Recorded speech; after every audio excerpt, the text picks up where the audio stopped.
Na sasa leo baada ya kusoma how sounds zinavyokuwa produced, tumesoma vowels, leo ni kufundishe consonants. Na kwa nini tunataka kujifunza kuhusu consonants?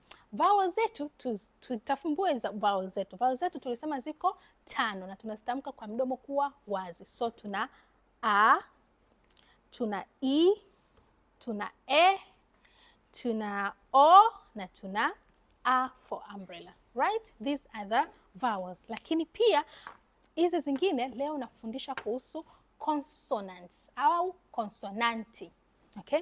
Lakini namna ya kutamka hizi consonant, mdomo wetu mostly unakuwa ni kama vile umefumba au meno yamepatana, yani mdomo hauko wazi kama kwenye vowels. Mfano, b, p, d, f, g, h, j, k, l, m, n, p, kwa, r, s, t, a, u, x, y and z. So hizi ni consonant.